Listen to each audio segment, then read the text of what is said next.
I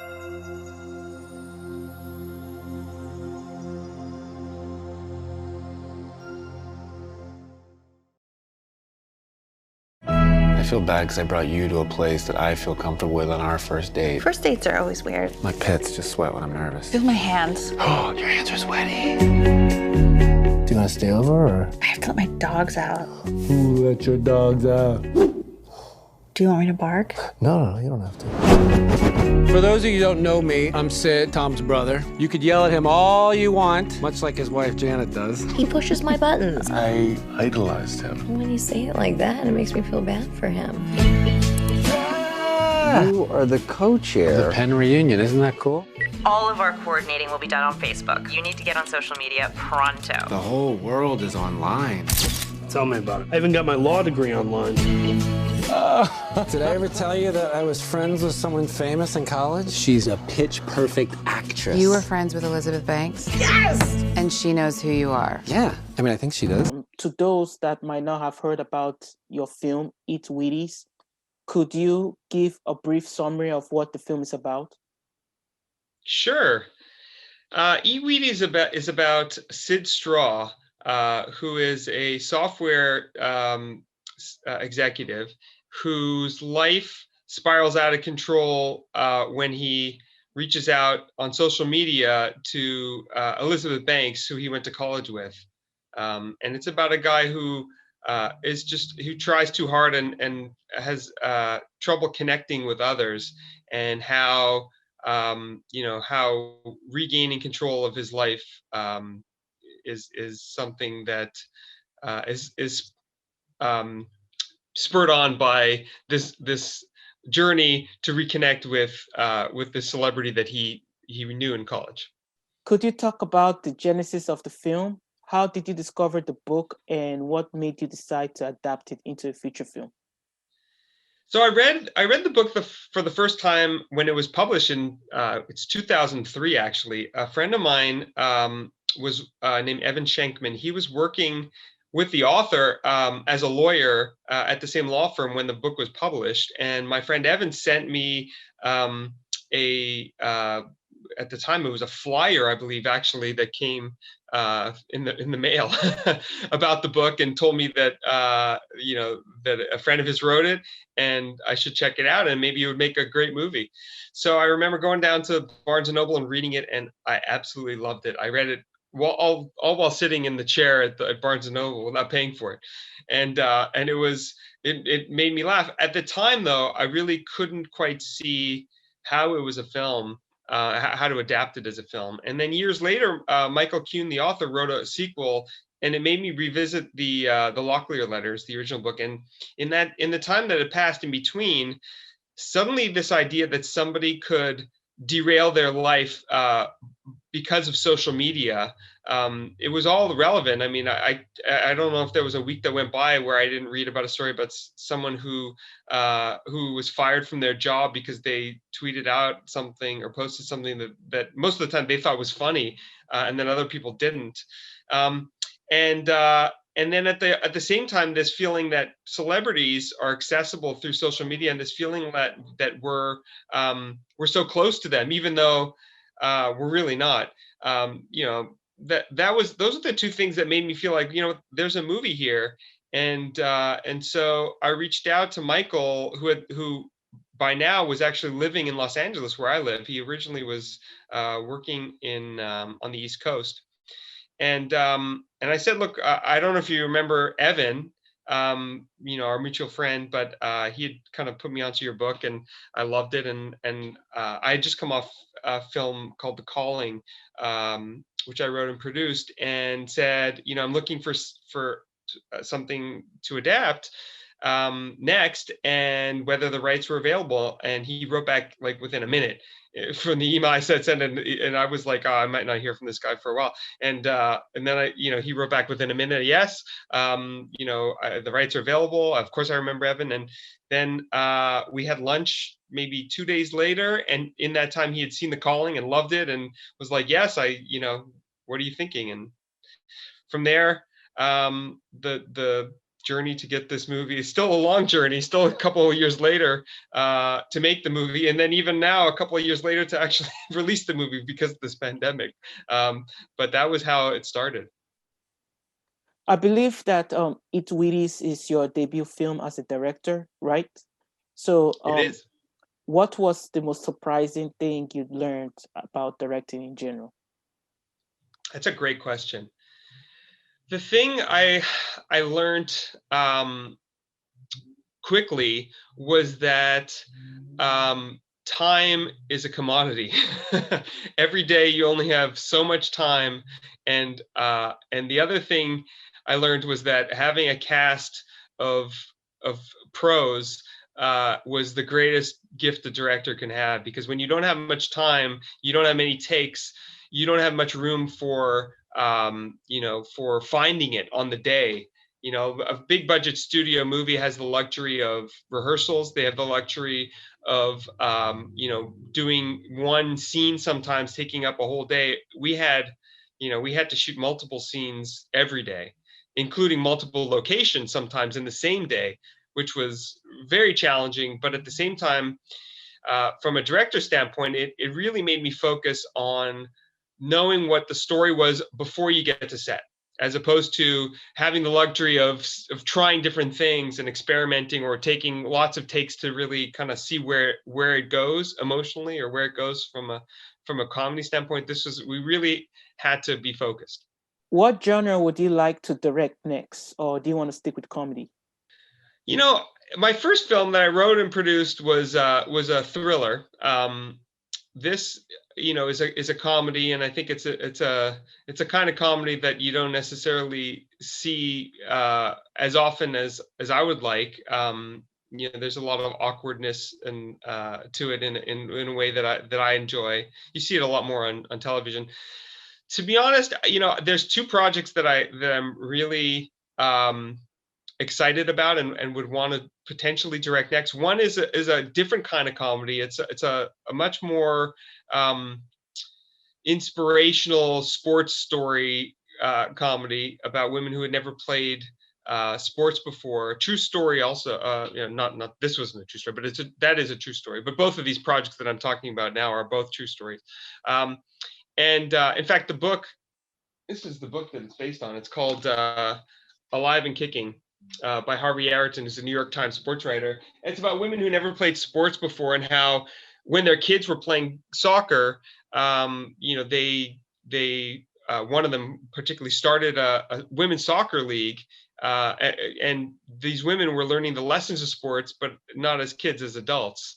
So on the field, it's got a sort of a Bad News Bears vibe, where they're learning how to play, and they're going from underdogs to being skilled enough to actually have a chance to win. And off the field, it's about the lessons of sports that they're learning as adults, the things that are easy, sometimes easier to learn when you're a kid. Rejection, knowing that you have to work hard at something if you really want to be good at it.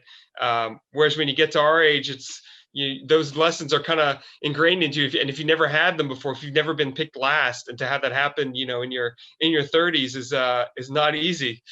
So that's one film, which is, I think, more in line, with the tone of Eat Wheaties. The other film is a true story as well, about a man who uncovered an untold story of World War II in England.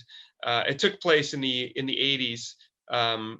And it's, he had this a nervous breakdown, and beachcombing was the only thing that could get him out of the house.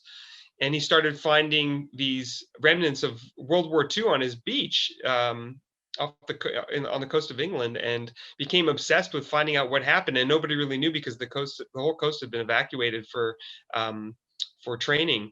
And he, his obsession over years drove him to uncover this true story, which was important historically, but also mostly important to the families of the people who died during that time, who never knew what happened to their loved ones. So that's certainly a different kind of tone, and a more ambitious visual film as well. But also something that I'm really excited to take on. So what comes first, I don't know. I mean, it's going to be up to the the movie gods, so to speak. Yeah, those both of them sounds very, very intriguing, and hopefully I'll be able to interview on either one. It sounds very interesting. Thank you very much. I hope so too. And my next question is, what were the challenges you faced adapting Michael Kiyu's book, The Lochner's Letters? That's a question that I've adapted books before, and it's interesting that this was the most unique and the most creatively exciting adaptation, because Michael's book is brilliant and it's got a really great voice. You know, the Sid's voice is so loud and clear in the book. But it's an epistolary novel, so it's all told through letters from Sid to different people. It starts with a letter to Heather Locklear, who is the celebrity in the book, who he went to college with, and it goes from there to inter-office memos and notes to the flower delivery guy company, letters to his mom, a lot of just single voice driven letters. So the thing that was most exciting about adapting it was giving voice to some of these characters who we only see the other side of. We only see Sid's letters to them, and then at the same time kind of finding some new characters that would weave their way through the story that I loved in the book, but that felt exciting creatively to sort of to make something out of nothing, which is, as a writer, is always the most interesting part. So that to me was what made this really a unique challenge, and also in some ways it was actually, I think, easier because sometimes when you're adapting a book that's so great but also so three-dimensional, in the sense that there's the settings and the characters are richly drawn, there's almost too much to sometimes say, well, if I took everything I love from the book and threw it into a script, the script would be 200 pages long, whereas here I had this freedom to sort of paint outside the lines with the book, and it was an exciting creative experience. I watched a documentary a while ago about The Color Purple, because that book is based on a series of letters. Basically, it was talking about how it was kind of, not difficult, but it was kind of unique to make that into a film, and how the people that were casting it made the film what it was, since that book was based on a series of letters. So it just reminded me of that when he said that. Yeah, and it's a lost art form in a way. Those stories through letters is something that that was typical. Even 150 years ago. I've read a couple of epistolary novels that are that old. Michael actually turned me on to one about a baseball player, maybe not 150, maybe about 100 years old, well over 100. But they're you don't see many of them. And actually, Michael wrote another epistolary novel. Well, it wasn't quite it is epistolary, but it's not only Michael who wrote it. He wrote it with a friend of his named Susan Mullen. And what's really cool about that book is that it's told through two different people's letters. So they're sending letters back and forth to each other, which is really cool. It's called, actually, I have it here. We Are Still Tornadoes. If you do like reading books of letters, it's and it's something that I'm talking to Michael and Susan about adapting as well, just because it's wonderful. It's set in the early 80s, and it's about two teenagers who who've known each other their whole lives, and the boy stays home, doesn't go to school, and starts to work for his father, and the girl goes off to college, and their correspondence together and their relationship, it follows. It's really, really a great story. And Color Purple, obviously. I've never read the letters that it was based on, but what a brilliant film. So was there anything from the book that you would have liked to see added in the film adaptation? There was a couple of things that in the first draft of the script, I tried, and the biggest challenge of, and then there were some things that were actually in the book as well that were in the script, that stayed in the script, that we shot and then ended up getting cut out of the film. I think the biggest challenge of editing the film, which includes the script, because at some point I cut out a couple of characters even before we shot the film. Well, one really, but cut down one considerably. The thing about the editing process is that you don't really know what it's going to be until you actually do it. And so there's a couple of things from the book that I absolutely loved that we had to lose just because a combination of tone and pace were driving editing choices. So there's a whole thread in the book that the coworkers in Sid's office are kind of they're frustrated with Sid. They've had enough of Sid, and so they decide to kind of get back at him for all of the annoying things that he inadvertently has done towards them, which were, from Sid's perspective, completely innocuous. He's trying to get his mail, and and he keeps complaining about the fact that his mail's not getting to him, and it's going to Sam Holler, and they, the mail guy and Sam Holler decide to screw with him, and they start sending pornography to his work, and he gets in trouble with the boss with it. In fact, if you watch the film, there's one point where you can see a little remnant of it in one of the shots. There's the porn DVD is actually on the boss's desk. But what I realized was that in the editing process, that it needed to be Sid's obsession and with this relationship with Elizabeth Banks, this one-sided relationship that he was having on social media, that was the reason for him to be fired, and to have this other thing in the way, even though it was fun and there were some funny jokes that were related to it, and it was from the book, and it was something that I loved in the book, that it just didn't work for the movie the way that the movie kind of evolved. Without any spoilers, what was your favorite line from the film? That's a great question. Here's the thing. My favorite line from the film was not something I wrote, and it was something that we ended up cutting out of the film because again, time and time and pace. It was everything in this part of the film. What happened was there was a scene towards the end of the film where Sid's character is going back to it's a person who it's his old boss who fired him, which you see in the trailer, so it's not spoiling anything. But his lawyer, played by Paul Walterhauser, like I said before about this sort of challenge of being focused and needing to be on in every take. He is a brilliant improvisational comedic actor, and so what he asked me was, he said, if we have time and and you get the scene, can I have one extra take? And I said absolutely yes. I mean, at that point, we had seen how funny he is, and so nobody knew what was going to happen. And he grabs a stapler from the table and threatens to staple his own hand if he doesn't get what he wants. And we're all sitting there like trying not to laugh.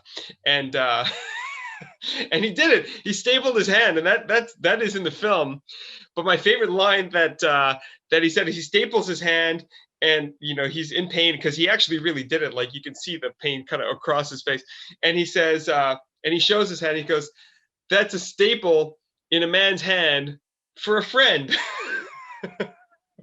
And I wish that line was in the film, because every time I would watch the edited version of that scene, it would crack me up. But alas, it's not in the film. So if I was going to choose a line in the film that is my favorite, I would probably say it's.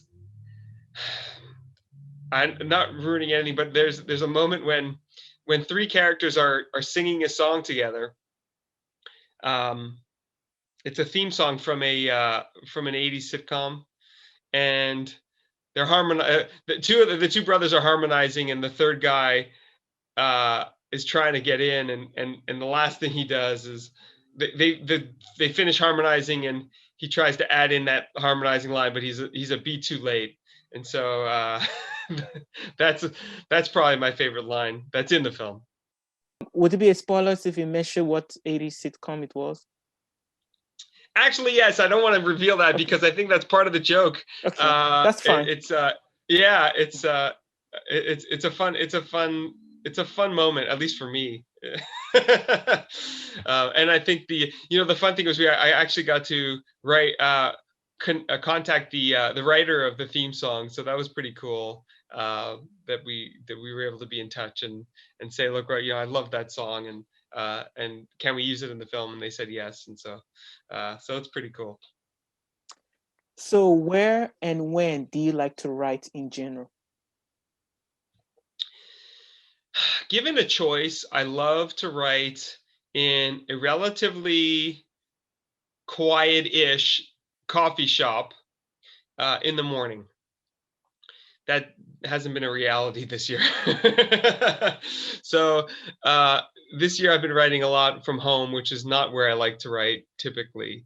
But that's my ideal is the morning.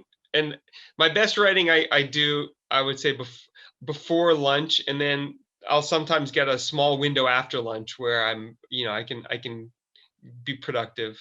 But it can't be right after lunch. I would say like 2:00 is when I hit. From 2 to 4, I have another window. But my best window, I think, is from 8 till 11:30. Have you ever considered writing a novel? Yes. There's one idea that I have that I've tried to make work as a screenplay, but it's just too big. And I think the fun of it is that it is how big it is. So I've toyed with it. I think the daunting thing is that it's the size of it would be, and how long it would take to get that world right would be a lot of outlining. And that's what stopped me from now. I hope at some point I'll get to it, because I think it's something that would be a lot of fun. I've written for my kids. I've written two kids books, rhyming books that were a lot of fun, but I certainly wouldn't call them books in the sense of writing a book. But those were fun too. That was, I got to say, writing for and with, in the sense that I would get feedback from them instantly when I would read it to them at night was great. I think that the beauty about a novel is that using your imagination to create that world, as opposed to a screenplay where you actually have to be really practical about what every word needs to be important. But as a writer, that sort of luxury of being verbose is something that I would love to play with at some point. On average, how many draft scripts do you find yourself writing until you're like happy and satisfied with your work? Great question. Well, I think every movie has had a life of its own in terms of what it took to get the script to a level that I think it was working. The first screenplays I wrote took a lot more drafts to get right. Learning screenplay structure, as much as you study it and as much as you outline, it's really something that you can only improve on and get strong at by writing and writing and writing. Not just rewriting one screenplay, but writing multiple screenplays. So I think that the earlier scripts I wrote would take 7 or 8 drafts to be decent, and still you need sometimes more to get better. But I think right now I've gotten to the point as a writer where I rewrite as I go enough that by the second or third draft, I'll finish the first draft, and then I'll do one real strong pass of cleaning it up, mostly cutting things down. And then by that, sometimes I'll show that next draft to only a handful of really trusted readers. And then by that next third draft, I've found that I've reached a point where it's it's typically good enough. But that doesn't mean, the beauty about film as a collaborative medium, and especially learning as a director, is that the more smart people that you get to not just weigh in, but really engage and add to the script, the better it becomes. And so as we added actors to Eat Wheaties, and it happened with The Calling as well, when you get exceptional talent, like with The Calling, we had Susan Sarandon and Ellen Burstyn and Donald Sutherland, and three legends of cinema. And there were each of them had moments where they weighed in on certain things, certain scenes, certain ideas. Susan particularly had some ideas about the backstory for her character. And then with Tony, that film I wrote and produced, but I didn't direct. So I really was engaging with them sort of in a different way. It was ultimately the director who would make the changes in the moment in the scenes with them. But there were days where I would get asked by both. There was one in particular. In fact, my favorite scene in that script, Susan Sarandon and Ellen Burstyn both came up to myself and the director and said, "We're just not feeling the scene emotionally." And I rewrote the whole scene that day to really make it work. And then the same thing during production, we did the same thing with the ending of the film. So with Eat Wheaties, that collaboration was mostly with Tony, I would say, and having that insight into the character helped make the script better, but and more nuanced, because I knew who the actor was going to be, so I could play to their strengths. But B, their opinions and their personal experiences and their insights are so valuable that even the best version of the script that I wrote myself is never going to be the best version of that script as a film. So it's exciting to see something that you think is working and then take it to a whole new level because of the collaborative side, and not even getting into the visual elements and the and the director of photography and their ability to make something exciting visually with something that might just be regular on the page. So yeah, that's a long answer to a short question. Sorry. That's fine. That's totally fine. And my next question is, you have numerous well-established cast members in this film. Could you talk about an interesting fact from any of them? Well, Paul Walterhauser, what a generous human being. That was the role. I was so lucky with this movie, with casting. Once Tony said yes, it really was this glowing sort of snowball of yeses from everyone. I got my dream list of actors, and it made, like I was saying, it made my life as a director on set just so much easier. The role that Paul Walterhauser plays, I never thought we would get Paul for this, so we didn't ask him. There was another actor who I loved, who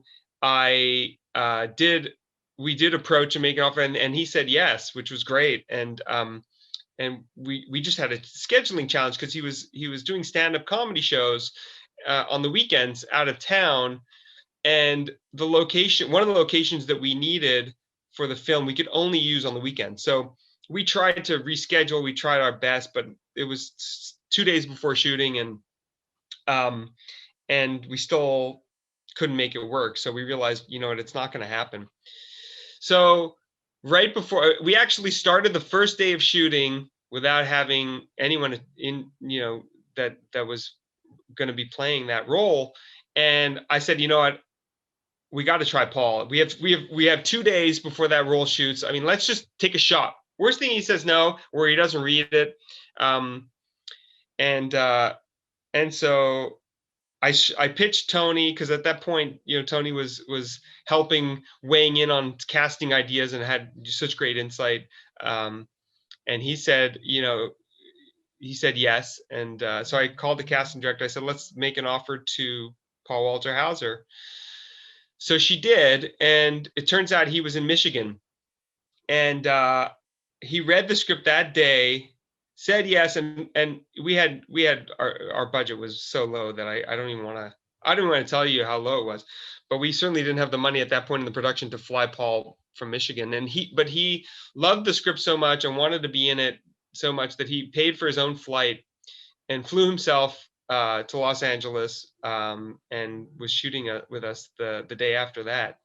So, not only was he brilliant on screen, but his generosity to go out of his way to come be a part of this film was just something special. And then the second day that he shot, I believe, was an overnight shoot, and he bought pizza for everyone on the cast and crew.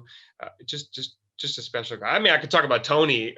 Tony is for an hour about how great he is, but Paul was somebody who came in sort of at the last minute and just kind of saved our movie. Do you have any other things you want to talk about your other cast members as well? Sure. I think what I loved about this movie was that casting this movie was that I found some of my favorite actors who I'd seen some of my favorite things, and they said yes to roles that were really small. So I think the thing that I'm really most excited about is the opportunity now to start working with some actors who were in this movie in a really only for a day or two and only for a couple scenes or a couple minutes. People like Hayden Sito, who plays the agent's assistant Keaton, Sarah Goldberg, who plays Jian, Sid's assistant, Rizwan Manji, who I've known for years, who's brilliant, who plays Sid's boss. Getting people, and of course Danielle Brooks. I mean, she worked 2 days and was just magic. And Sarah Burns, same thing. She's magnificent in her time on screen. But just the ability to want to work with all of these actors again, but not as supporting characters, and having them play central roles in a way that Tony did in this film. So I'm excited about getting to work and getting to know some of these amazing, talented performers and working with them again. And I can see from your background that you have both books from the movie. Mm-hmm. Would you happen to grab either one of them and just tell me what's your favorite chapter or favorite page for you to read from the book? Well, here's what's really fun about it. So when I read the book, it was called The Locklear Letters, and after the film got made, it's now called Eat Wheaties, which is really fantastic to me. I think, to be honest, this book got me on the first page, and the first letter that Sid writes is what just made me excited about this. It's I'll read it for you.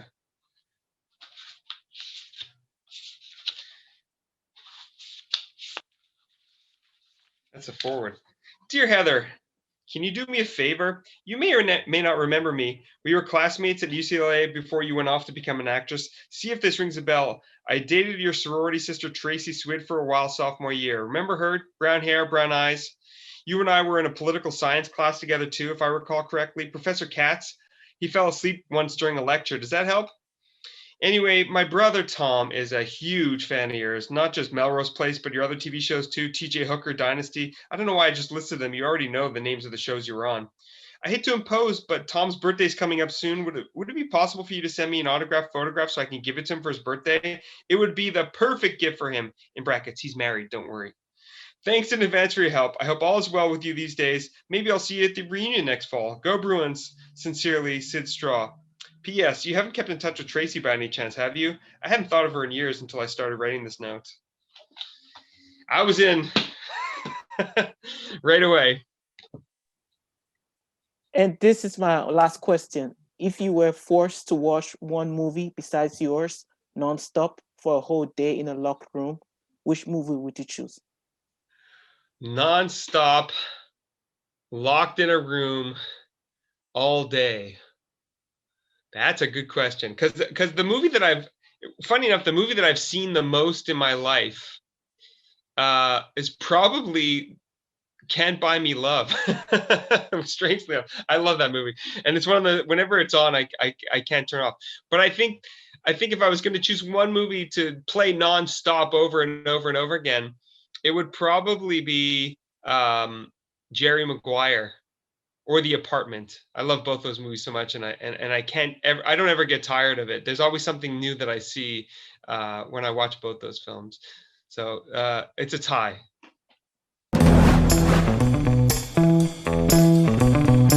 Dear Elizabeth, I just remembered something you used to do in college. You would wave and you would say, "Eat Wheaties!" Dear Elizabeth, random, but do you remember I was in that comedy improv troupe, Booty and the Hoe Fish? Do you remember when we took intros? Eat Wheaties. Eat Wheaties. Eat Wheaties. Who's Sid Straw? He says he's a close acquaintance of Elizabeth Banks. There is no such thing. He's writing crazy posts on Elizabeth Banks' fan page. They went viral. What does that mean? It means a lot of people saw it. You have been fired from your job, removed from a volunteer position, and publicly mocked for your celebrity obsession. He also just moved in with his parents. I don't know if that was necessary. No. Stop trying so hard with everything. This is not about Elizabeth Banks. This is about me, confident about who I am and what I've become. I like your optimism. You gave a wedgie to Sharon Stone? It's my claim to fame. Do you, like, keep in touch with her and stuff? No, she's Sharon Stone.